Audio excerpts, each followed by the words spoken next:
Okay, so here's what's different. And I don't know if it's obvious yet. So for people watching this, since the beginning of this, since basically the fall of man, I've been directing the show while hosting the show. I'm not doing that right now. Do you know who is?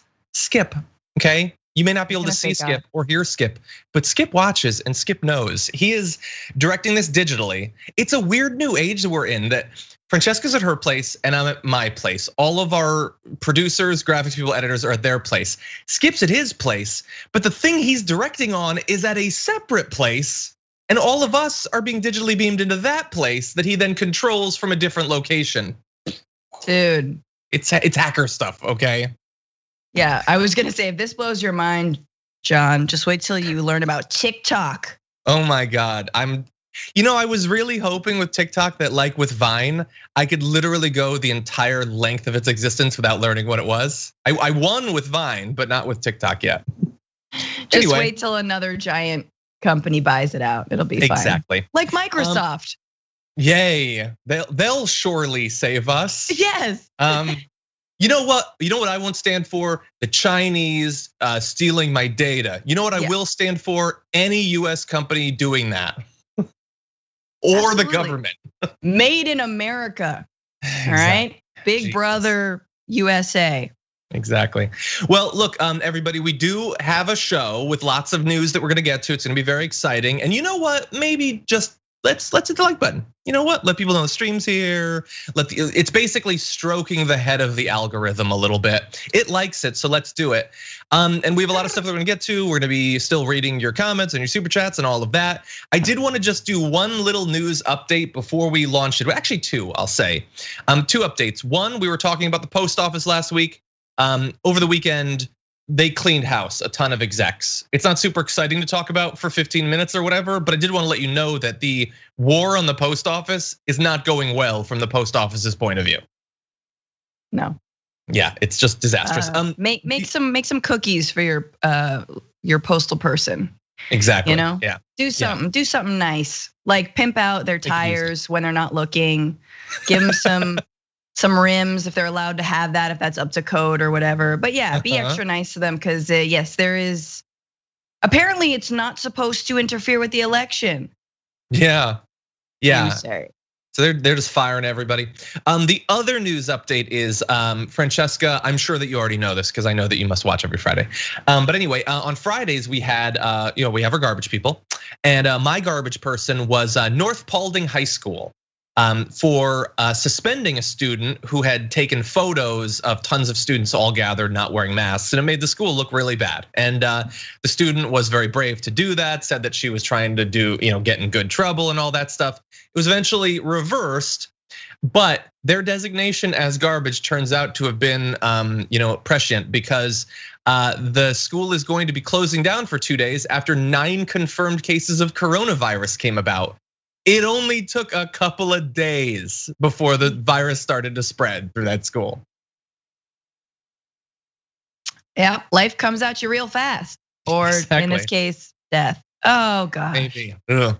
So we're gonna have a little bit more about COVID in schools a little bit later on. But with that, please hit the like button, share the stream. We'll be reading stuff, and with that, why don't we launch into the news? Okay. Over the weekend, Donald Trump decided to dispense with the whole legislature thing and just take control of this whole thing himself. And so he signed a number of executive orders that are helping to make sure that people have money if they're unemployed and that they won't be evicted and all of that. Or at least that's what the story is, because it turns out they don't actually do any of that stuff, and they're probably illegal. But he did sign them, so we're gonna look into what they actually did. The first is supposed to be a stopgap solution for the enhanced unemployment benefit that lapsed about 2 weeks ago because our government is the worst. And so he described the memorandum that he signed on Saturday as an action providing, quote, an additional or extra $400 a week and expanded benefits. Okay, so that sounds okay at first glance. We'll go back to that graphic in a second. It's obviously not the 600 that people were getting. It's just 400, which is smaller. I did the math, but it turns out it's actually worse than that. So under Trump's measure, the federal government is requiring states to pick up about a quarter of that. That's $100 of that benefit. So the federal government's contribution will in fact be half of what it once was. On top of that, a state must agree to enter into that financial agreement, paying for a quarter for the unemployed to get anything.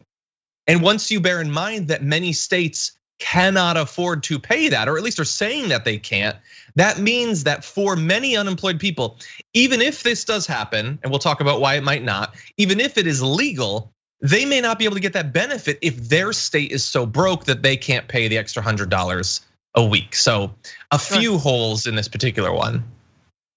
Yeah, I mean, John, not only that, it's not just if they're broke, but they could say that just like Medicaid expansion, which was, part of the ACA, and at least 10 states, maybe 12 at this point. I think that it has been changing, but have refused to expand Medicaid, right? Barring hundreds of thousands of people, if not millions, from access to healthcare.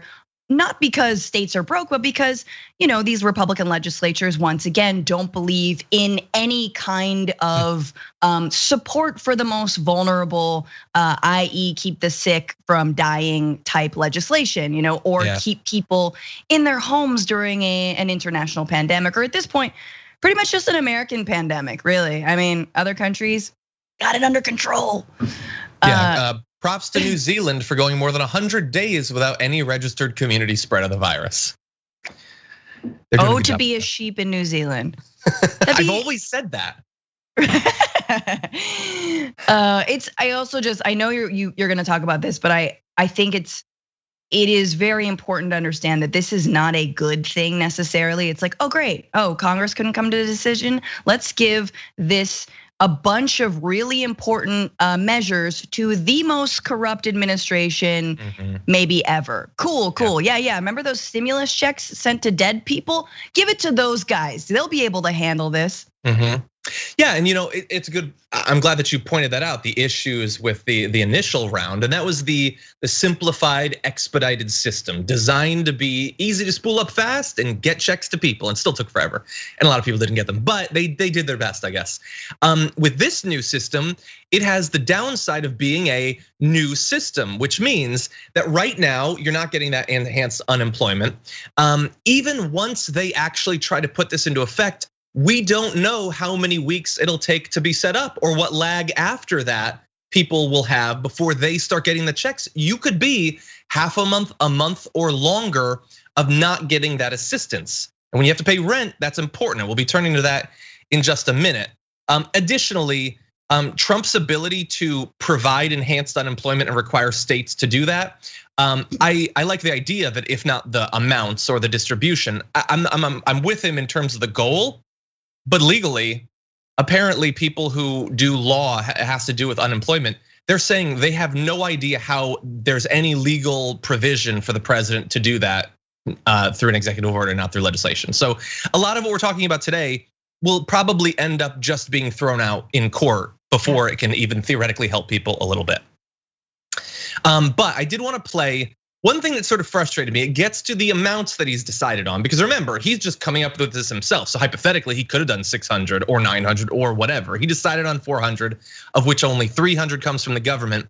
So he was being asked questions during the signing of this over the weekend. And I take issue with the fact that the reporter,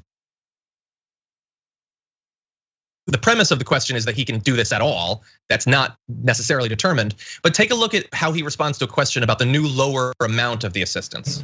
Sir, why did you decide on $400 when previously families were receiving $600? That will be a hardship for many. What do you say to that? Well, no, it's not a hardship. This is the money that they need. This is the money they want. And this gives them a great incentive to go back to work. So this was much more than was originally agreed.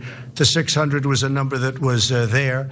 And as you know, there was difficulty with the 600 number because it really was a disincentive. Okay, so I mean, I don't know how many times we've gone over that there is no evidence that it's a disincentive, and in fact, multiple exhaustive studies showing that it's not, but they're just gonna keep saying it. And it's not a hardship to cut the aid by nearly 50%. That's what they want. The right-wing populist president is saying they want to be getting less money than they're getting right now. Yeah, and there's still no plan to rein this virus in at the federal level. Like there's still no plan. I understand we have to ask these questions about, unemployment and all the executive orders and whether it's legal or whether it's not. But once again, it's happening in a context that is only getting worse. So if anything, that $600, just because it's been a few months doesn't mean it goes back to 4. People are still in danger. That should go up to 8. You know what I mean? Like, actually, we should be looking at more money and not less. I think here's what I've always thought from the beginning of all this, right? That if the Republicans truly wanted to win in November, they would be the sugar daddies for the American. They would be everything that they hate. They would embrace the welfare state, right? That is actually very necessary right now. Yes. And say, only we are able to provide, look at the deadlock in Congress. Here you go, I'm gonna give you $700, $800. Just like Trump loved signing his name, as I'm sure he did individually on every single stimulus check. It must have taken a long time. But he wanted his name on that stimulus check. Do the same thing. Be that sort of, right-wing populist that you somehow got into office by duping people into saying that you were. And I think now with this and these executive orders, that's exactly how they're going to be spun in right-wing news circles. The problem is, rubber's gonna hit the road, man. Like, if you don't get that money or you are getting evicted, there's no amount of propaganda that's going to convince you that this president did anything else than leave you out to dry. Like, you're gonna be out of your home, you're gonna be bankrupt. Like, all of those things are actually going to come home to roost, and very, very soon. So there's only so long that right-wing media can play up like, oh, look at how much Trump, Santa, Christmas came early kind of type thing. Exactly, and especially like all the different caveats that we broke down. I mean, this is designed for headlines, press releases, and campaign ads saying President Trump stepped in and got it done. And they'll never mention that it was far less money. And they won't mention that many states will just deny it. Red states aren't gonna do it. They're just, as you said, with Medicaid, they're not gonna expand it, so nobody's gonna get it there. And broke states won't be able to do it. So if your state is broke, you're now double screwed because you also won't get this. I mean, and even if you do, God knows how long it'll take before you do. Who will actually end up getting this? I don't know, but it's gonna be a very small percentage of the people who desperately need it. And all of that truth is not gonna end up in the ads, it's not gonna end up in the headlines, and the press releases have already been released.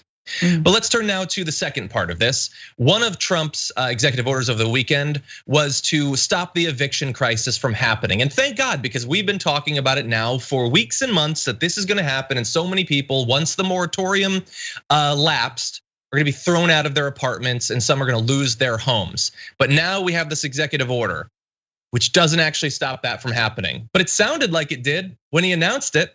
The new measure only states that, quote, the Secretary of Health and Human Services and the Director of the CDC shall consider whether any measures temporarily halting residential evictions of any tenants for failure to pay rent are reasonably necessary to prevent the further spread of COVID-19. So it doesn't stop them from being evicted. It probably won't ever, because they have to look into it and figure it out.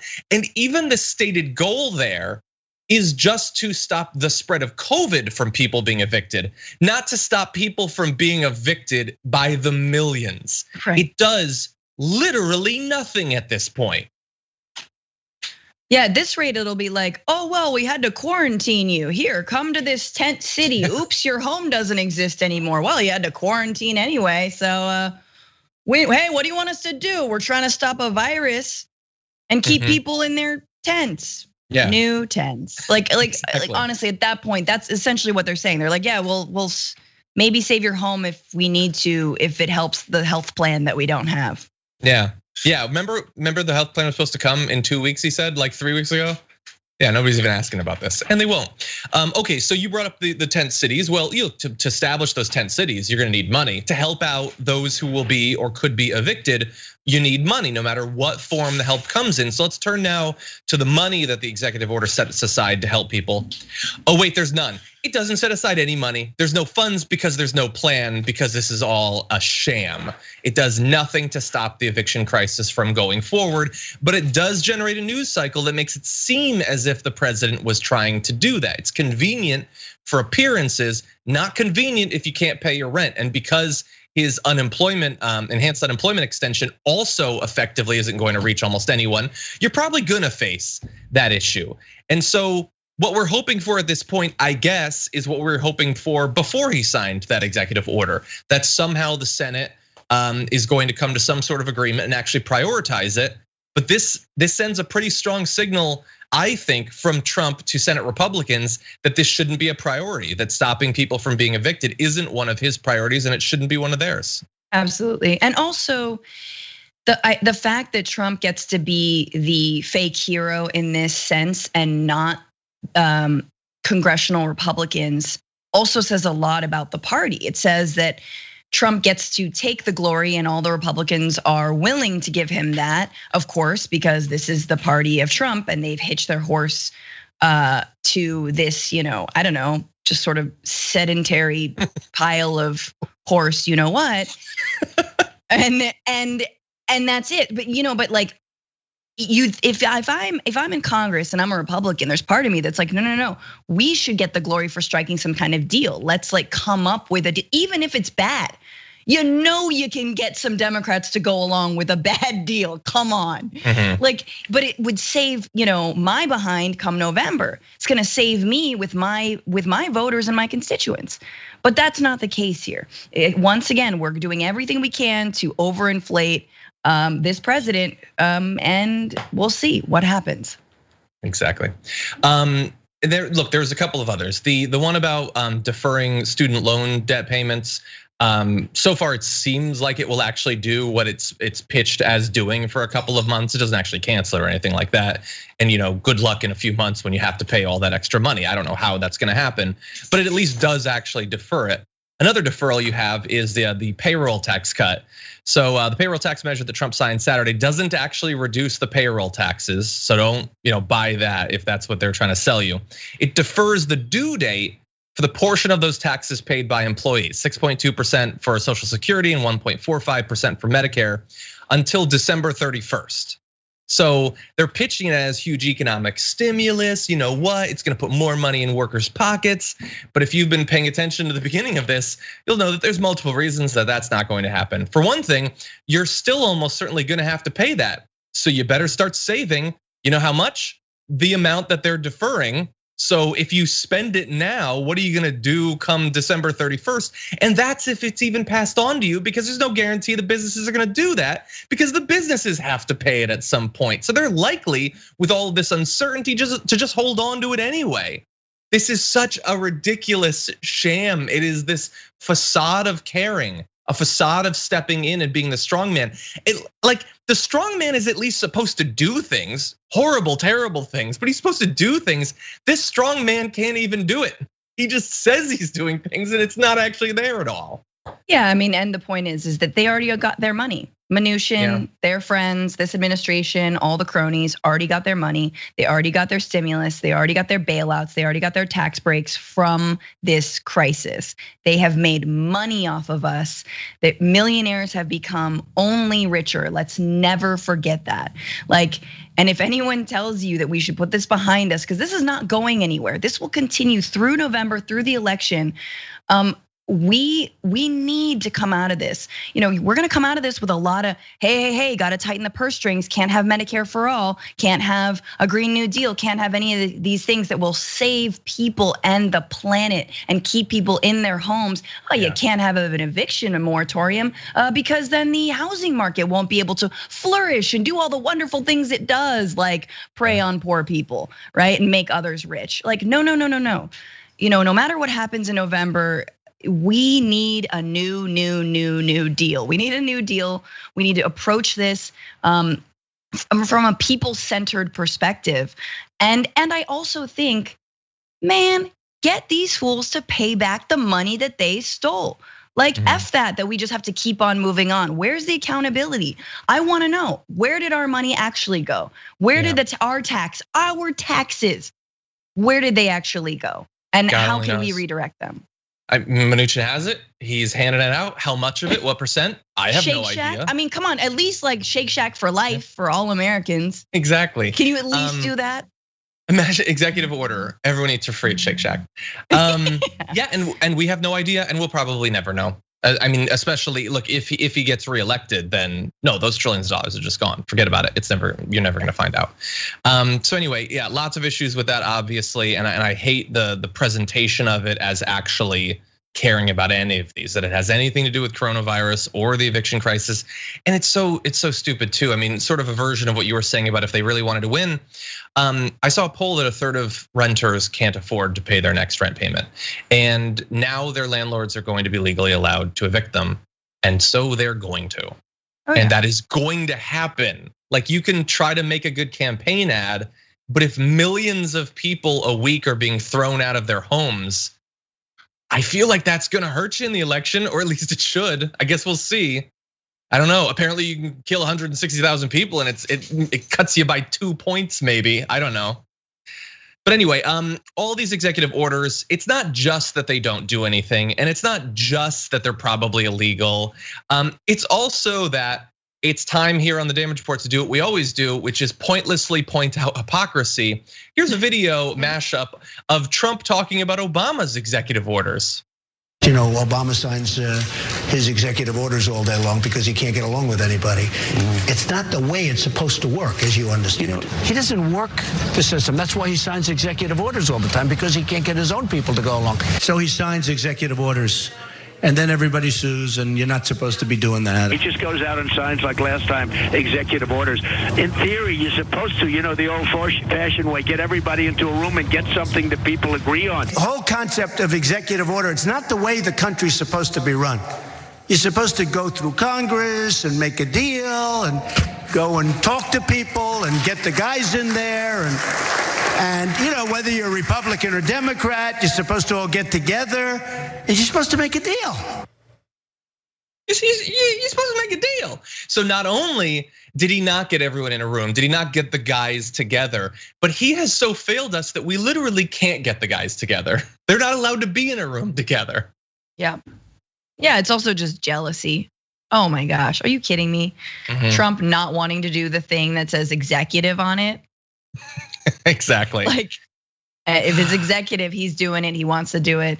And oh man, the idea that this president is a deal maker, once again, it's like your 3-year-old, like, diapers full of poo, even though it can totally go to the bathroom on its own. Although this president, we don't know, #ShowMeTheUndies. Oh my God. But like threatening you, like, no, I don't want to eat my peas. Like that's, I mean, like, what kind of a negotiator are we talking about? I really want to see the movie The Negotiator redone with Trump just being like, fine, blow yourself up, I don't care. I didn't even like him anyway. Oh God, anyway, look, in the long run, it's not, none of this is gonna matter because again, it doesn't actually do anything. But I mean, it's a signal to us that maybe he's getting in the mood for executive orders. I mean, what else is gonna come? Let's say he loses. Like we were talking about this last week. Everybody's like mentally, I can't speak for everybody, but I will anyway. Everybody's like November 3rd, we could be saved. We could be saved. Yeah, but he's still gonna be president for a couple months. Like, you don't think he's gonna be passing executive orders? There was news today, he's likely to cut the methane regulations from the Obama era this week. Why? Because he can just do it. Why not? He's gonna do so much damage in those last couple months. There is going to be poo smeared. Oh yeah. We'll start like 7 wars. Lame duck Trump will be the scariest Trump ever. Remember how Obama was kind of like the coolest version of himself? When he knew he was going out and was like, all right, cool, pardoning Chelsea Manning, that was dope. All these like cool things. Trump will be the absolute opposite of that. Lame duck Trump, starting the hot wars left and right. Exactly, the worst duck. We need to talk about a relatively new show called the Republic, or UNFTR. As a Young Turks fan, you already know that the government, the media, and corporations are constantly peddling lies that serve the interests of the rich and powerful. But now there's a podcast dedicated to unraveling those lies, debunking the conventional wisdom. In each episode of On the Republic, or UNFTR, the host delves into a different historical episode or topic that's generally misunderstood or purposely obfuscated by the so-called powers that be, featuring in-depth research, razor-sharp commentary, and just the right amount of vulgarity. The UNFTR podcast takes a sledgehammer to what you thought you knew about some of the nation's most sacred historical cows. But don't just take my word for it. The New York Times described UNFTR as consistently compelling and educational, aiming to challenge conventional wisdom and upend the historical narratives that were taught in school. For as the great philosopher Yoda once put it, you must unlearn what you have learned. And that's true whether you're in Jedi training or you're uprooting and exposing all the propaganda and disinformation you've been fed over the course of your lifetime. So search for UNFDR in your podcast app today and get ready to get informed, angered, and entertained all at the same time.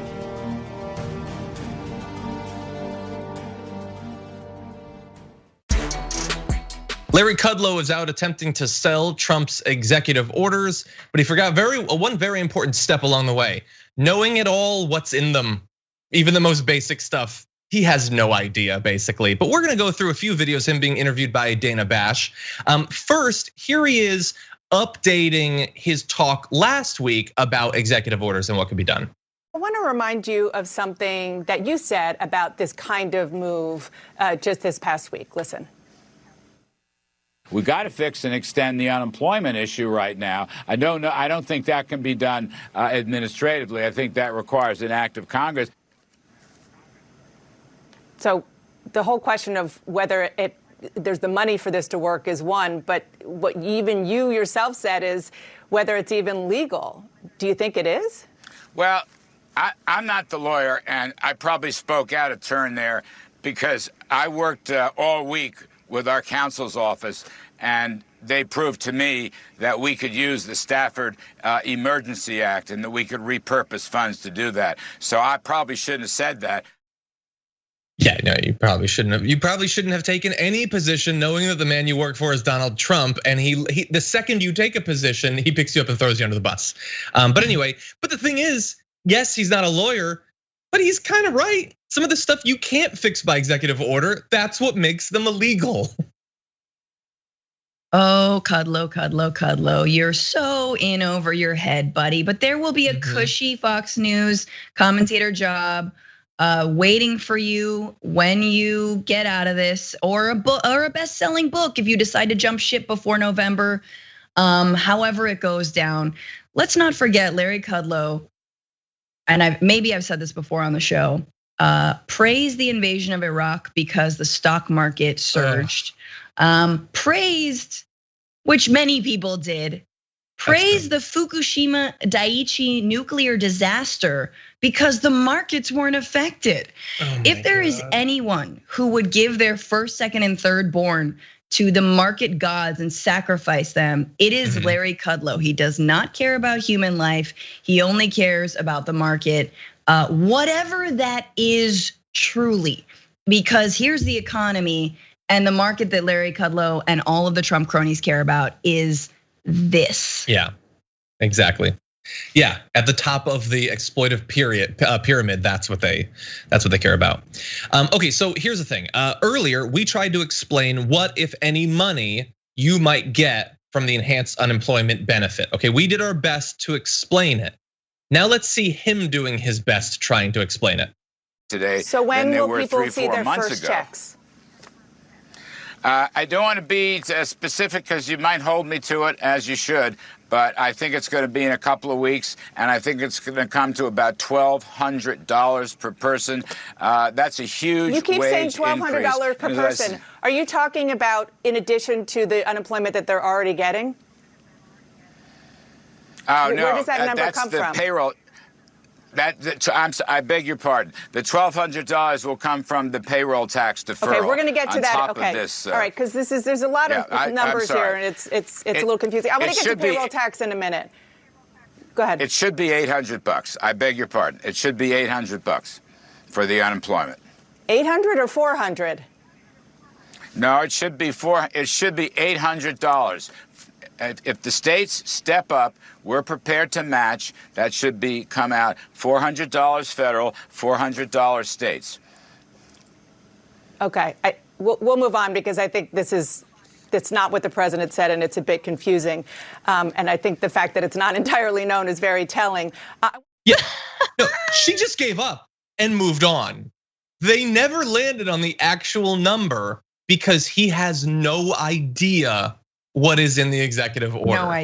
No idea. I'm sorry, 1,200, no. I mean, 600, I say 800? No, yeah. 800, that was my bowling score. No, like, is that a bowling score? That's a good one. It's a very good one. Yeah. No, I love that. That's so, it's homie, it's 400 from what we understand. And 300 has to come from the federal government, and you're asking $100 from the state. And that's enhanced unemployment benefits. If that even ever happens, whenever it happens, we're trying to clarify things. You work in the government. We're just trying to interpret you. It's trying hard. It was like any scene where a cartoon idiot is bargaining, like haggling, and the number just jumps up and down depending on what they have no idea how it works, except that he's one of the most powerful economic advisors to the most powerful man in the world, and he has no clue what he's talking about. Let's turn to one more thing that he has no clue what he's talking about. The payroll tax cut, which isn't really a tax cut, it's a deferral that you're still gonna have to pay. It's like a mirage of a tax cut. Theoretically, making a payroll tax cut permanent would be a disaster for Social Security and Medicare, which that tax cut pays for. And that is a fact, but an inconvenient one, as will be demonstrated in this video. But the president said explicitly that if he gets reelected, he will make the payroll tax cut permanent. As you well know, these funds go into and help pay for Social Security and Medicare. The president promised many times not to cut Social Security and Medicare. So isn't that exactly what he would be doing here? No, he will protect Social Security and Medicare. How does he do that and cut payroll taxes at the same time? Many times. Well, hang on. When he referred to permanent, I think what he was saying is that the deferral of the payroll tax to the end of the year will be made permanent. It will be forgiven.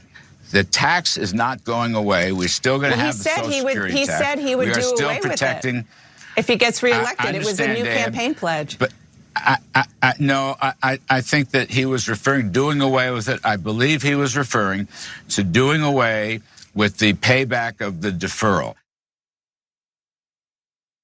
Just give him a call. Give him a little ringy ding, quick little text.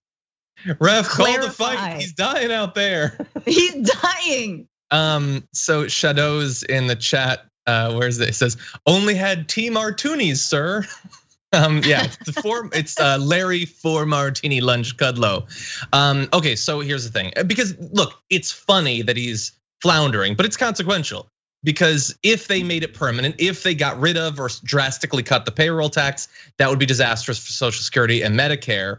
And whether that's what he's trying to do seems kind of important, especially considering the historical context of Trump and the payroll tax. So yeah, no, it's just for this. It's not permanent now, even though back on August 19th, let's see, of last year, White House officials were eyeing a payroll tax cut in an effort to reverse the weakening economy, just a permanent one. That's what they were doing last year.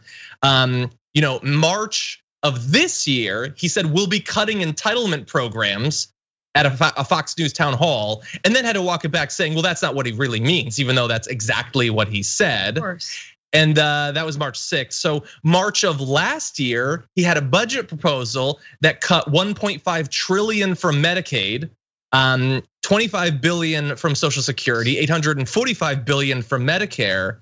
So you can understand why we would be a little bit cautious about you seemingly permanently cutting the payroll tax cut when you've been trying to permanently cut the payroll tax this entire time. Can't the rich just leave already? Like, just go to Elysium. I've always said this. Go to Mars, Elon, hurry up. Just stop gouging us. I mean, they'll find a way to continue, but a little bit of me just find Pandora. Go mess with the blue aliens, get rocked, because like we need to rebuild here and you just keep on trying to gouge us for everything that we have. Leave. How much more do you need? Straight up. I think at a certain point, like, how we've always sort of said, well, why are billionaires so greedy? It doesn't make a material difference in their life. If you have 5 billion or 60 billion, it doesn't matter. You can buy whatever you want. Because it's not actually the money. It is just the power. It is the ability to wreck people's lives and do all of that. That's what they're getting off on something. It isn't money. They're already capped out on the getting off meter when it comes to money specifically. There's something else that they're drawing from all of this. Yeah. By the way, one other comment, Steve Mnuchin was interviewed and said that on whether it'll be permanent, because if it's permanent, then theoretically you keep the money, but Social Security and Medicare are gonna be significantly hit. If it's not permanent, you're not keeping the money, which means that you're just being told to spend the money, but you're gonna have to pay it back, even though you probably won't be able to. So both of those are bad. And Steve Mnuchin said in the interview that it will be forgiven, i.e. it'll be permanent if Trump is reelected. So they're gonna give you this money, but unless you reelect Trump, you're gonna have to pay it back. But Obama had Obama phones that he was trying to buy people off with. It's amazing. Anyway, I mean, this is the wish list, right? Did McConnell get corporate immunity? I can't remember. I think, well, they didn't end up having a bill, but that was one of the big things that he was pushing for, and I have a feeling it will end up in whatever the final bill is. Oh, it will. So that's the last thing on the wish list, Yeah, just the corporate immunity. Yeah, cutting Medicare and Medicaid permanently, corporate immunity. Trump's promising it. Tax breaks. Yeah. For years now, Donald Trump has been claiming one particular achievement, perhaps above all others, that he passed Veterans' Choice, which for decades presidents have been trying to do and couldn't. He made this claim, in fact, over the weekend. Here he is. Before we begin, I've just signed 2 bills that are great for our vets. Our vets are very special. We passed Choice, as you know, Veterans' Choice and Veterans Accountability. And they've been trying to get that passed for decades and decades and decades, and no president's ever been able to do it, and we got it done, so veterans have choice. Okay, so that is a claim that he has made, according to Daniel Dale, reporter who tracks his lies. He has made that claim over 150 times, that no other president's been able to do it. He did it, but no other president's been able to do it for literally decades. Except maybe the one. Go to this picture, because it looks like Obama is signing Veterans' Choice in that photo. And the reason it looks like that is because he was, and that photo was taken on August 7th, 2014. And that photo is on defense.gov. So it seems like you'd have to support the troops by acknowledging reality. But he still claims he did it, but it was in 2014. Seems weird. No? Why would you? Yeah, they didn't do that. They've cleaned the EPA website. They couldn't just pop over to the defense website and just clean all that up and be like, President Trump is the biggest and strongest man. It's so obviously false. Anyway, one of the biggest issues is that he keeps making this claim and he doesn't get challenged on it. But finally, over the weekend, he was challenged. Take a look at this video. When he is challenged, take a look at how he responds to it. On Congress and decide how much. You ever hear the word obstruction? They've obstructed. Congress has obstructed. The Democrats have obstructed people from getting desperately needed money. Go ahead, please, right here. President, why do you keep saying that you passed Veterans' Choice? You said that you passed Veterans' Choice. It was passed in 2014. Okay, excuse me. Go ahead, please. But it was a false statement, sir. Okay. Thank you very much, everybody. Thank you very much. That is an alpha male. When someone points out your obvious lie, you run for the hills. He just left. It was over. He's done. He wasn't supposed to end right then. He was supposed to keep going, but he just ended it because a woman called out his lie and they cheered for her. And he didn't like it, so he ran away.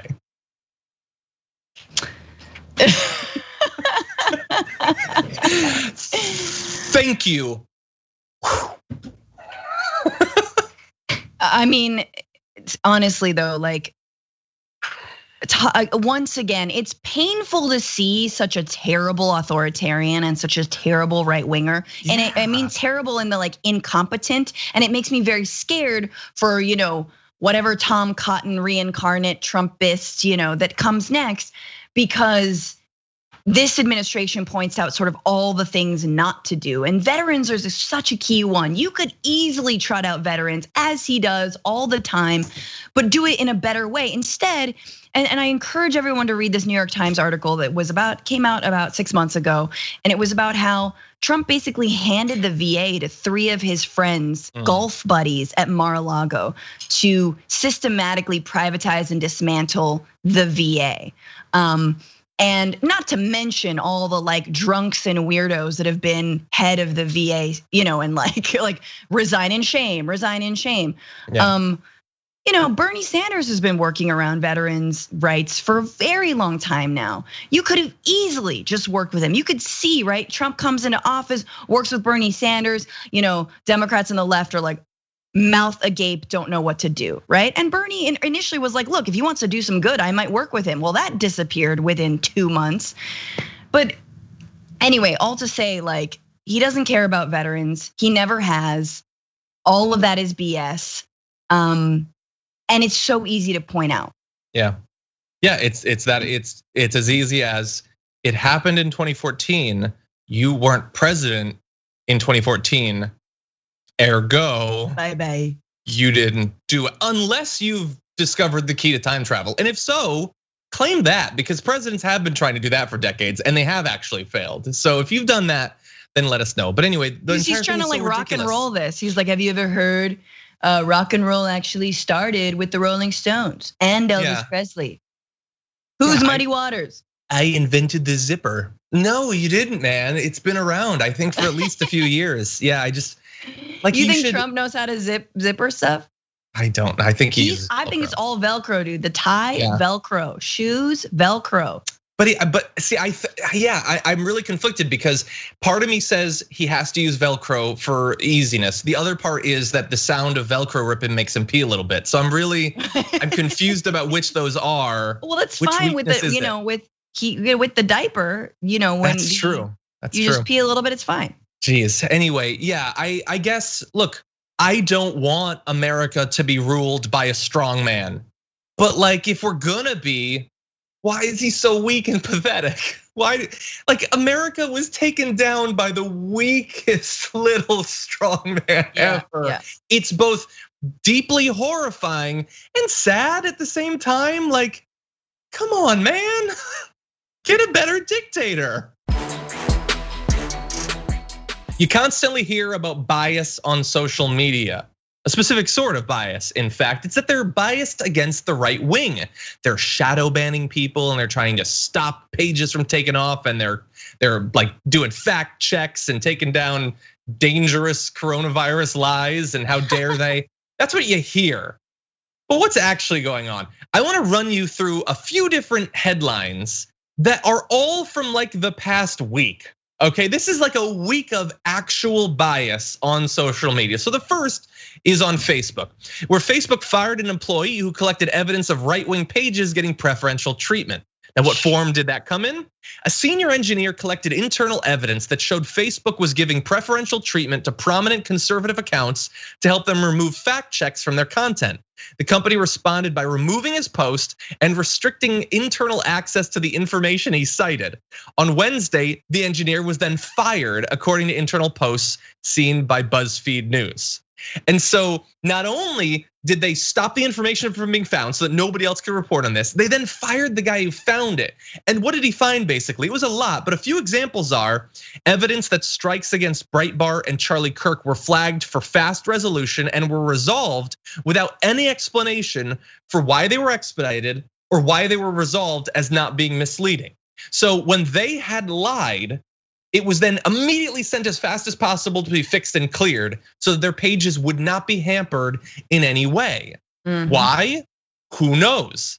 We have one other example. In one case, Diamond and Silk appealed a false rating directly with the checker. It was downgraded to partly false on merit, and as far as we know, like actually on merit.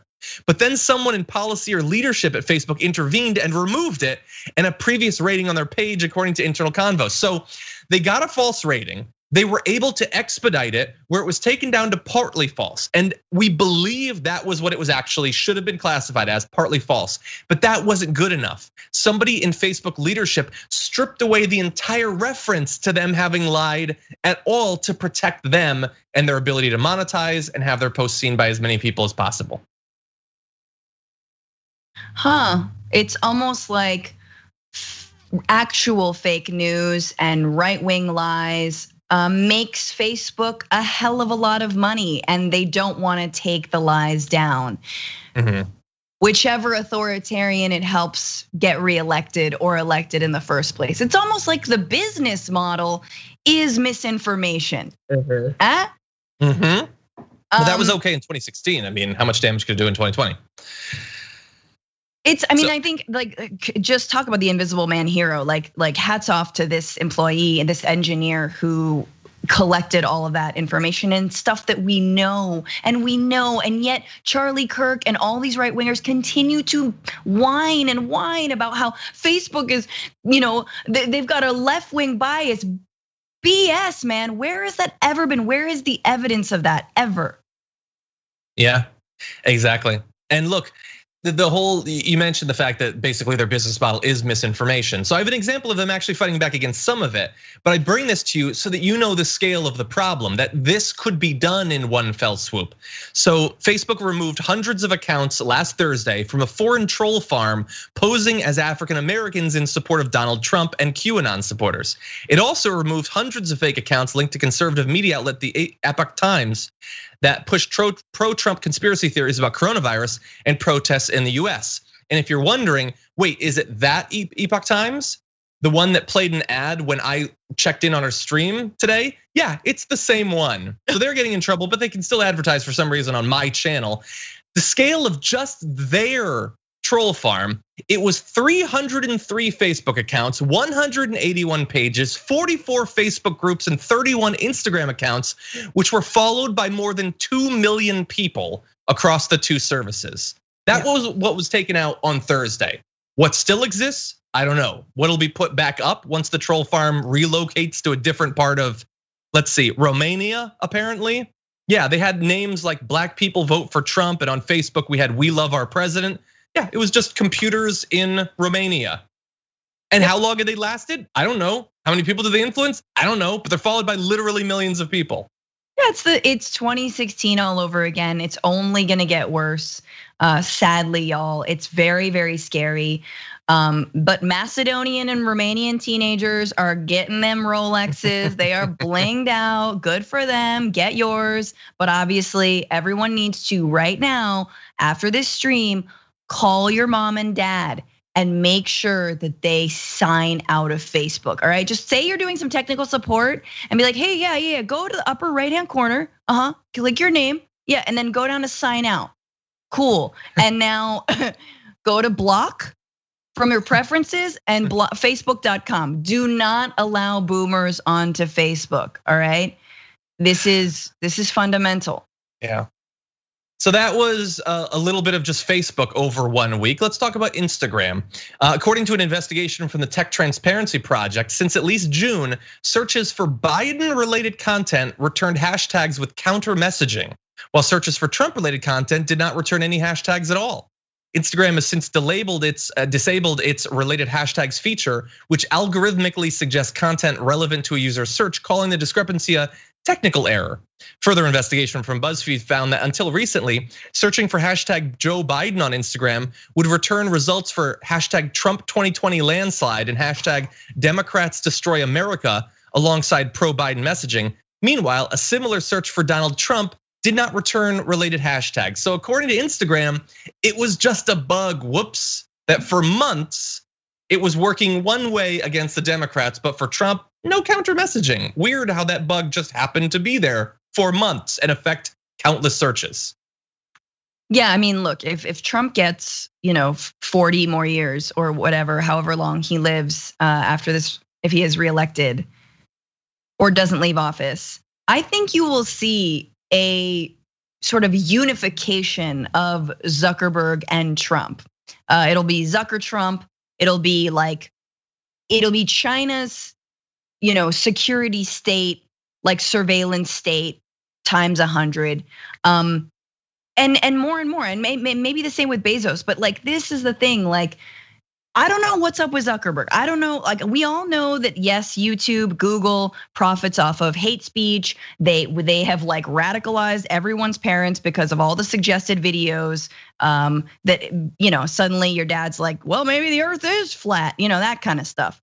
But there's something particular about Facebook, and I don't know, is it because Zuckerberg likes power, or is it because he's straight up is a right winger? Like he does believe, he wants to join Turning Point USA. He believes Trump. What's actually going on? And I think if he's reelected, you're gonna see that coalescing of big data, big tech, and a government.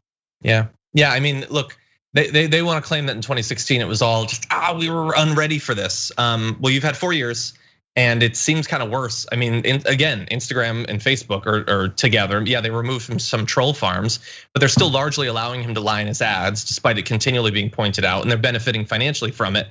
Like 1% of the financial benefit is the money that they get for the ad. 99% is what a Republican presidency is going to do for them and protect them from, by the way. Here's the kicker on the Instagram thing though. Tim Murtaugh, the director of communications for the Trump campaign, was reached out to about that algorithmic bias against Biden and for Trump. And he denied that the algorithm had a pro-Trump bias, except that we already listed that it did, and expressed unfounded claims that Silicon Valley companies are staffed by the extreme left. The Biden campaign declined to comment. So even when it was found that for months the algorithm was benefiting Trump and hurting Biden, that is used as evidence that they're biased against conservatives, because it's not based on anything. It's just convenient to put pressure on them to continue to do what the right wants. And then you have no counter argument from not just the other side, from any other side, because Biden doesn't even say anything about it. And so this is how the goalposts shift. The right wing, in terms of their politicians or D-bags like Dave Rubin, just whine that they're biased against them constantly. So either for that or for business reasons, all of these services benefit them massively, go out of their way to protect them and promote them. And no matter how much they do that, the right is just going to return with more complaints about unfair treatment. That is the entire strategy, and it works. It just works, and no one's fighting back against it.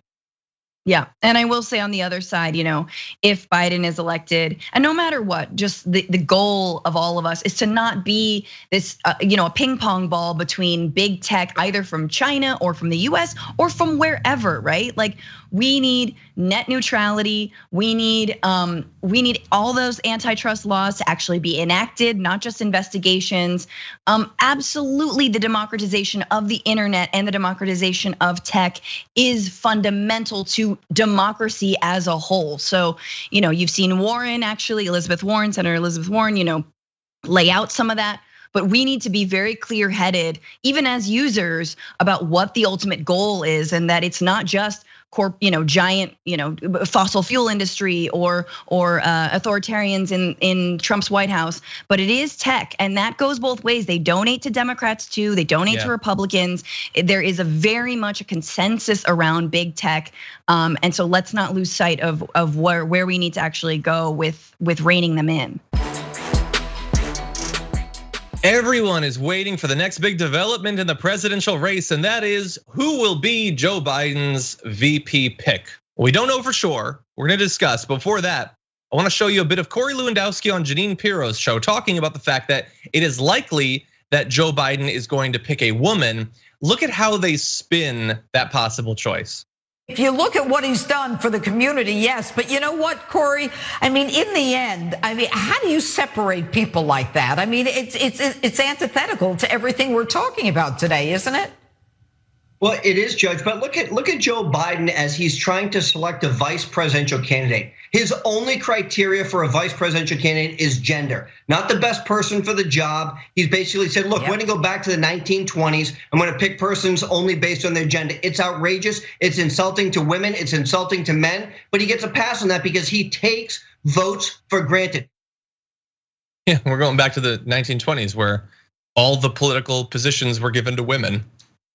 Yeah, it's ridiculous. When women couldn't vote. That's right what around it's then. like. Remember when women couldn't vote, but they were like vice president? That was weird. Exactly. And look, if you want to say we should always have literally never considered any of these characteristics, then fine. But when it's like for literally all of history, we have been doing that in one way.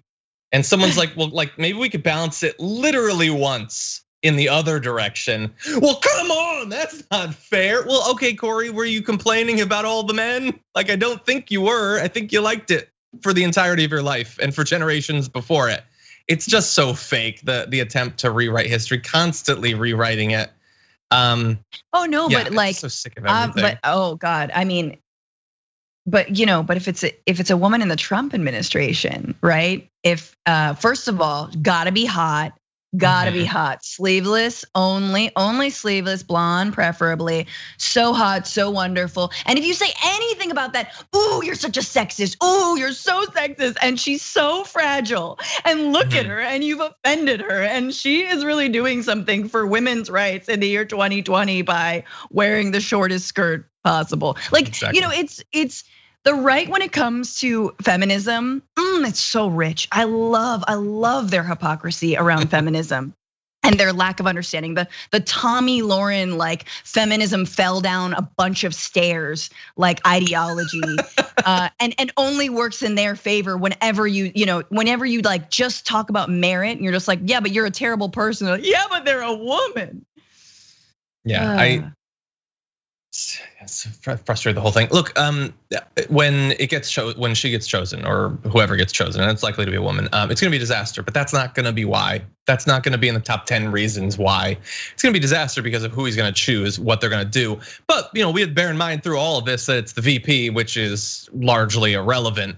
But let's talk about who is apparently doing well on the short list right now, according to sources inside of the Biden camp. In recent days, Kamala Harris has apparently been uncomfortable with the rash of headlines about the perceived tension that she has with Biden and his team. Sources say she's been making a string of last-minute phone calls, hoping for last-minute endorsements. Quote, there's no doubt she wants it, said one source who had spoken to her. Even as she remains the favorite, quote, she's nervous, the source said.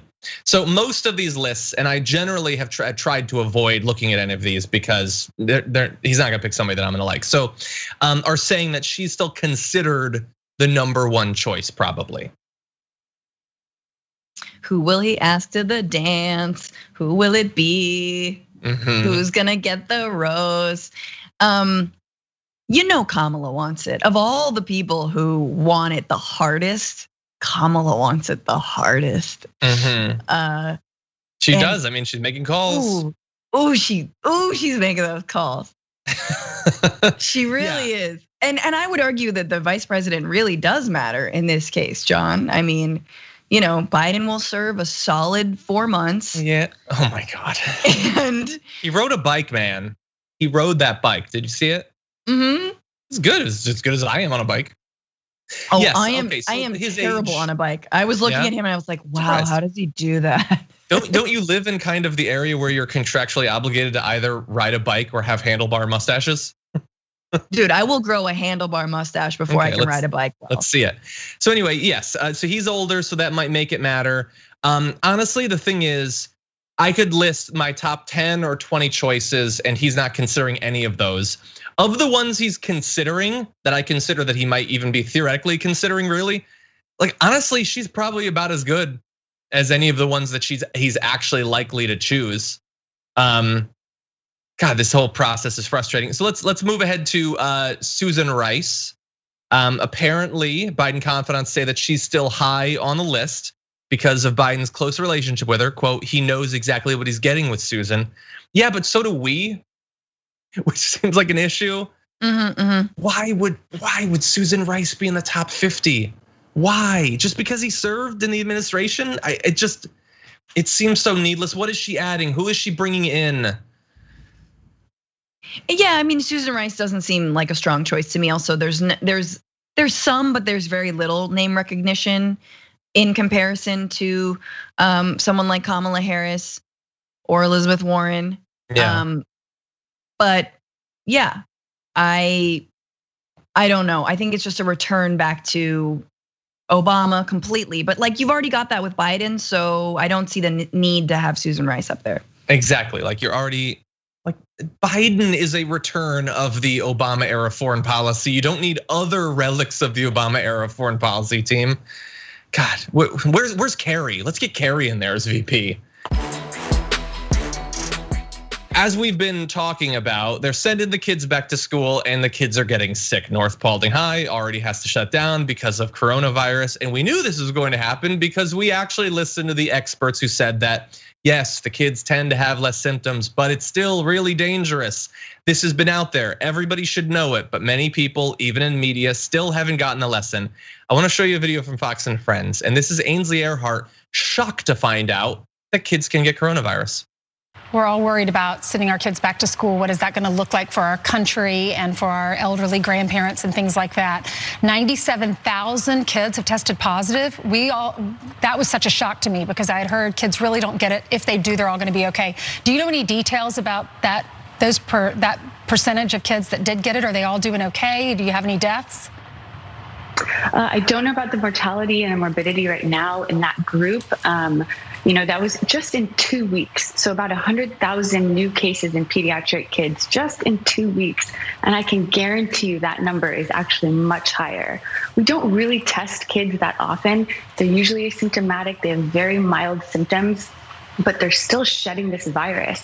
So that is going to artificially be low no matter how good we are about testing right now. So that's what we're worried about right now is sending these kids to school and sending them home. And it's not the kids so much we're concerned about. Obviously we are, but it's their grandparents, their parents. When their parents then go to work, who they're spreading this to. Yeah, right. We're just going to have to be extremely careful because.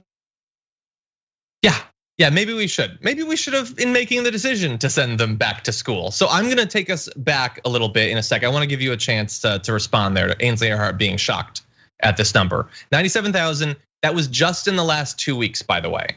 Yeah, and I'm just thinking about all the people that they're going to infect. Listen, kids are 97% snot, okay? All right? That's all they are. 3% is like Cheerios and 97% is just snot. We all know that. Anyone who's interacted with kids, anyone who like my middle school memories are just phlegm. Like that's all it was. It's like, oh God, where do I, and like touching like dirt and stuff and like, licking things and putting things in your mouth and being like, oh my God, I will always remember what a penny tastes like that kind of stuff, Like, so honestly, when's the last time you got sick? Last time I got sick, deathly ill from a child, okay? They spread anything they have to everyone around them. So get out of here. You didn't know that kids could get sick or spread this virus. Yeah, you're totally right. But the thing is, we don't have to speak hypothetically. Like we talked about this last week on the show. Can we bring up this graphic? So this is a Media Matters article referencing Fox and Friends, talking about the fact that Facebook had taken down a Trump post that had video of Trump on Fox and Friends claiming that kids were mostly immune. I don't want to say totally immune, but I almost want to say totally immune. And they were mad at Facebook for taking down what Facebook was declaring to be dangerous misinformation about coronavirus. And she just sat there as those two morons talked about this. And like for weeks now, including in reference to that segment, we've been talking about the fact that all of the information is out there. I'm sure people watching this can fill in the blanks. Kids under 10 pass on coronavirus at about half the rate of adults, which is better, but not nothing. Kids above 10 can actually, on average, have a higher propensity for spreading coronavirus than adults. Yes, they might have less symptoms, but that's actually kind of bad in a certain way. It means they're less likely to be tested and diagnosed as having it, which means they'll still be out in the wild spreading the virus. This is not new information.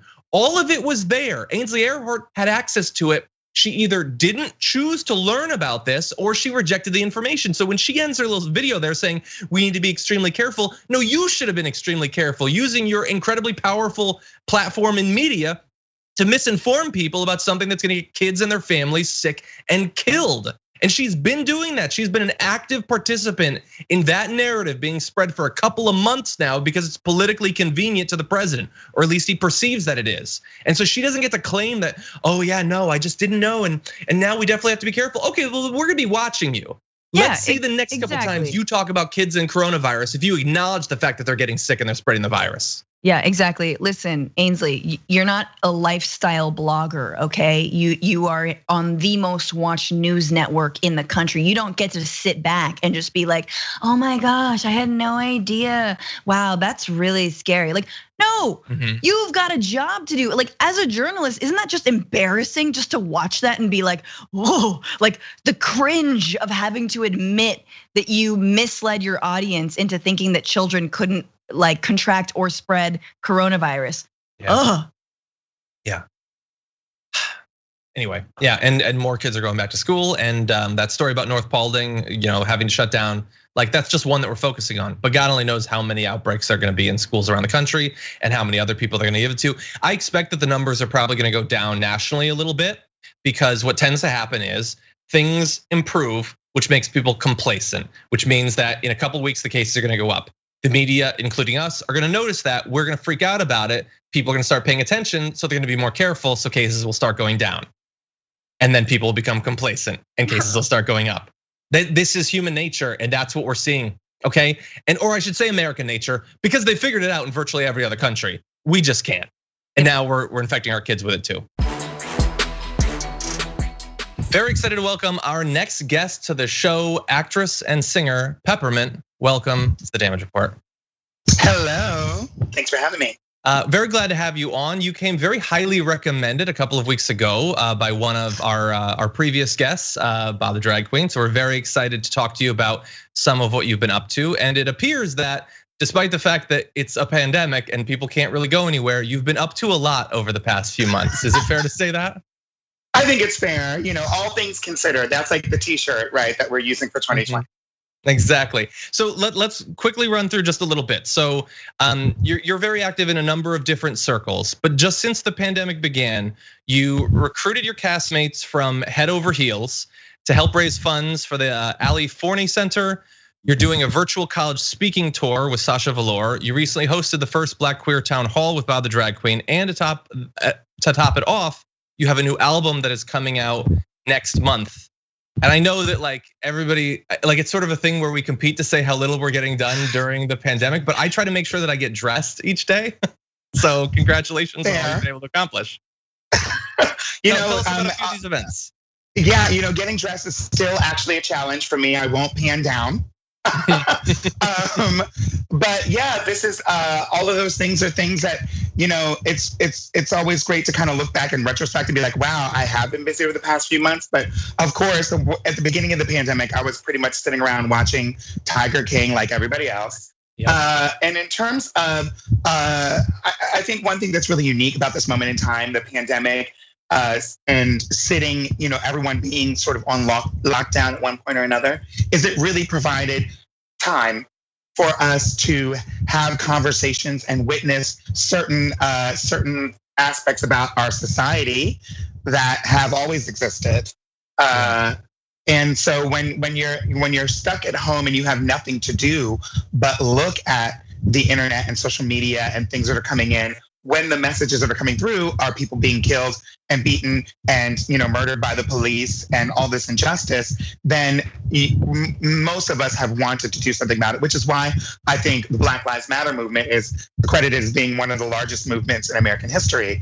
But yeah, I have been busy. It was so great to get my castmates from Head Over Heels back together, especially given that the pandemic has basically canceled Broadway for the next, for about a year. It looks like for the foreseeable future, which is, a major loss in jobs and revenue for the state of New York and live theater in general, all over the country. Yeah, LA, hard hit in that area as well. My wife is an actress, and there are still jobs technically, but it's a very small percentage of what it once was. So tell me about the conversations that people have had time now to, some people are leading these conversations, some people are being exposed to these conversations. What have you made of this moment? You described Black Lives Matter as one of the most successful social movements basically in American history, and I certainly agree. It's been massive and very inspirational. But there are some people who are attempting to distract from that conversation, to twist it. That fight, has it been successful? What's being learned in your estimation? Well, I think one thing that's being learned, obviously, that everyone has a different experience, especially when we're in the context of Black Lives Matter. Black folks and white folks in this country have very different experiences. White folks have a different experience than people of color in general at some point or another. And I think that's something that is just being brought to the surface that's more undeniable in a way that that may not have been in the past for a lot of people. I think many people were happy saying, I'm a nice person. I'm not in the KKK, and I think we should have peace for the world, and we had a Black president, so we're good, business as usual.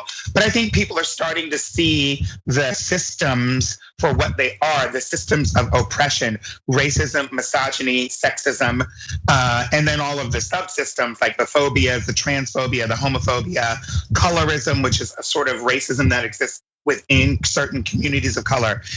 And we're seeing all of these different things. Of course, socioeconomic, disparities, which are that, and so the theme of 2020, I think, is intersectionality. People are realizing that there's different factors that affect folks differently. And that even though we all live in the same country and we all might want the same things, the ways that we can get them or the access to those things is very different for depending on who you are.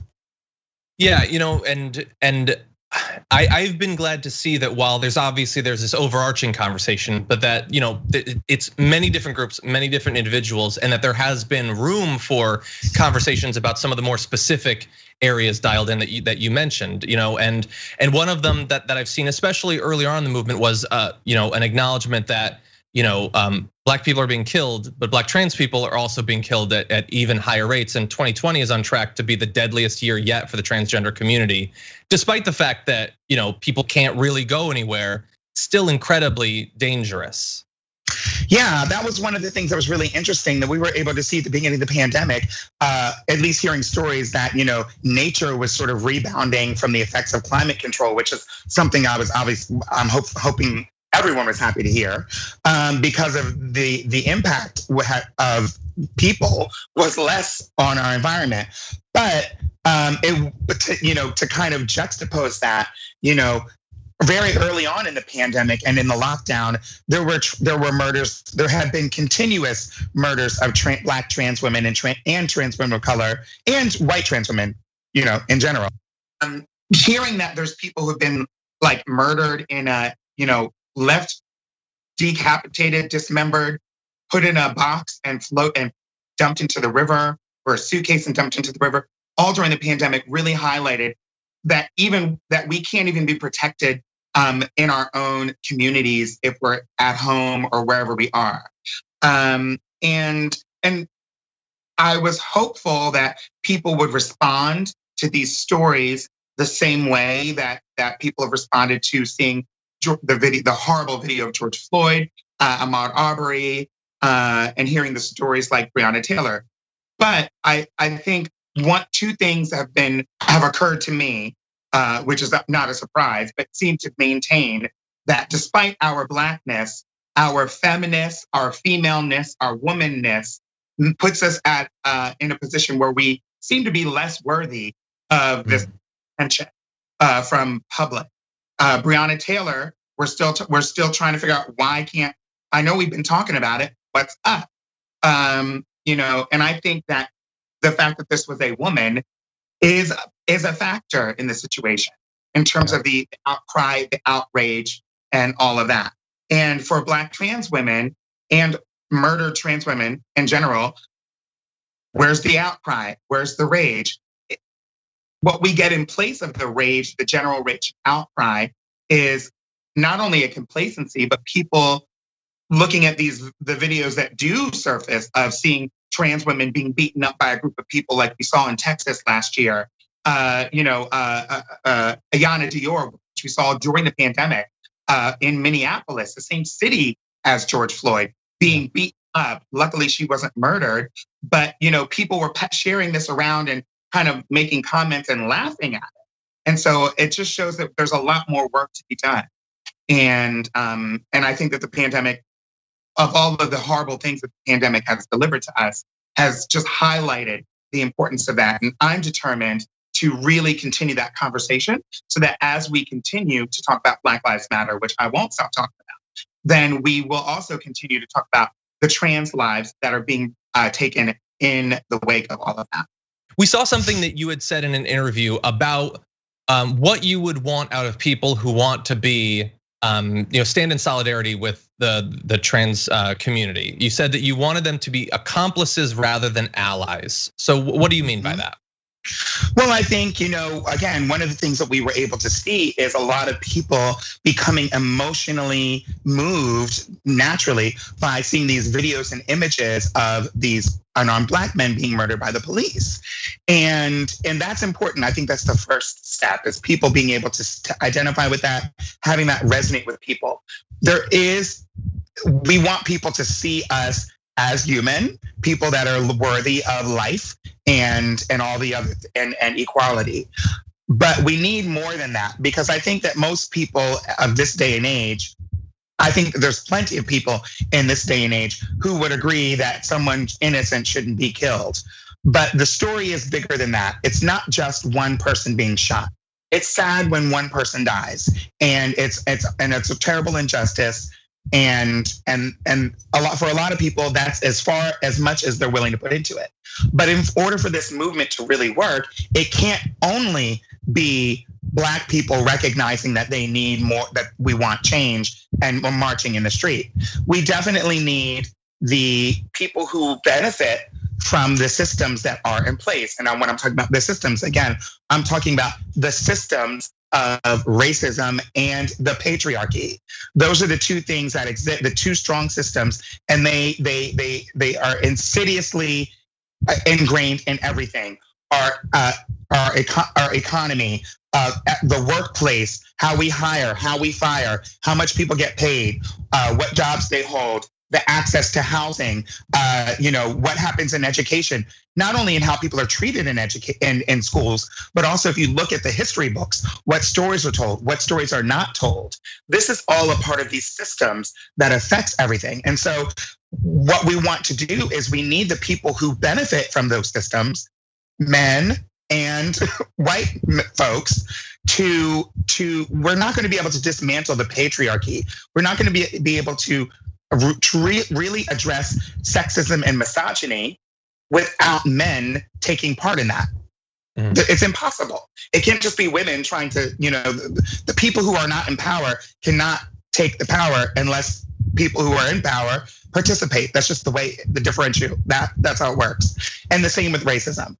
I think white folks are going to need to really, instead of saying, oh, we care about that Black person, go Black people go, that's an ally. We want people to say, you know what, I'm going to use my access when next time I step into a room and I hear these conversations that shouldn't be taking place, or I think that a person of color should be in the room or should have equal access to what's happening, I'm going to use some of my power, some of my access as a white person or as a man or as whatever group to make sure that these people can get in the room and are included. And I think that's the first step. Obviously, we need legislation, we need policies that really support all of those things, but I think it's not effective unless we have the participation of of accomplices. We need white accomplices to tear down racism. Can you imagine if when the KKK started, or when I can't say when racism started, but back in turn of the century, if most of the public rebuked, most of the white public rebuked racism and just the KKK alone, then we would have had a completely different history. Yeah. You wouldn't even know. We wouldn't even know what the KKK was. It would have just been another extremist militia that was put down. Exactly. Yeah. I think that's a great point. And I wonder when you see, as you've seen throughout the period of these protests, that there have been a variety of different sort of like ways on social media that people show solidarity or support for the movement.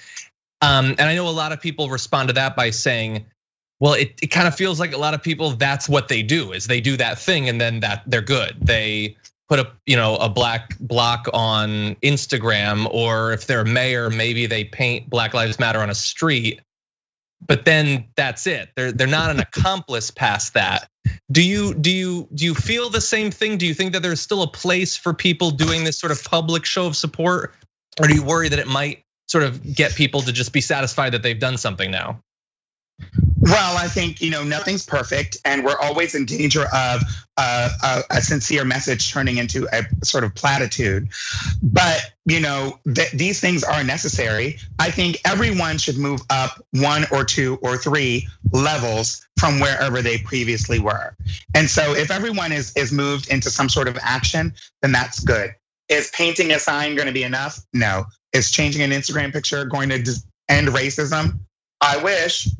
No, but we obviously need awareness, and we need an openness. And so I'm a bit of an optimist from that standpoint. I'm not necessarily going to be, judge the people that have only placed a sign or a picture.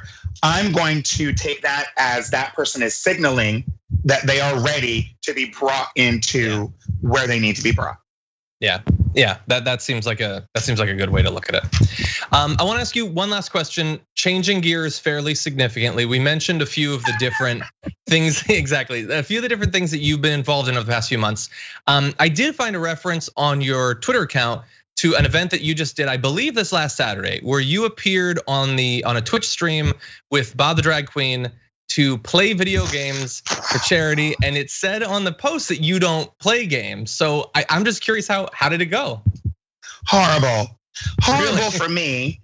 Bob the Drag Queen was bullying me. We played Resident Evil. I've never even played that. I got slaughtered. Bob was throwing me to the wolves or the zombies. It was terrible. But we did raise over $4,000 for the Queer Black Excellence event, which is kind of, as you said, a spinoff to from the Black Queer Town Hall that we did, and that's taking place next weekend on August 14th in Minneapolis. Well, it's Minneapolis themed, but we're all doing it from home. Awesome. Was that choice of game? Was that Bob's choice? Well, they know that I'm a horror movie fanatic, but I'm not a horror. I've discovered that I'm not a horror video game fanatic, and the stream is still available on Bob's Twitch. It's quite embarrassing for me. Probably and I'm streaming. I guess. Well, we raised $4,000. They must have liked it. We also tried out a few other games, but what the takeaway is, video games are not for me. Yeah. Well, anyway, I will just say, if I was bringing in someone who'd never played a game, Resident Evil, that is throwing you into the deep end right at the beginning. But it sounded like it was a successful event, so that's awesome to hear. Peppermint, thank you so much for joining us. Before we go though, I know that we've talked about a number of different topics, just talking. But next month you're going to have a bit of art coming out. Would you like to talk a little bit about that? I'd love to. I thought you'd never ask. Yeah, I have an album coming out. It's called. Well, I should preface by saying the album is not just one album, it's 3 albums. It's a trilogy of albums that comes out over the next year. And it's basically about it's my personal diary set to music. It's a year in the life of Peppermint. All last year, I found love. I was in a great place. Everything was great. Of course, all this was pre-pandemic. And then during the pandemic and during lockdown, I finished and recorded the music, and now it's ready to release. It comes out next month. The first single is called Best Sex. I'll let you pontificate what that might be about. Yeah, maybe. I hope so. And the album is called A Girl Like Me, Letters to My Lovers. Awesome. Well, Peppermint, really enjoyed the conversation. Thank you for joining us on the show today. Thank you.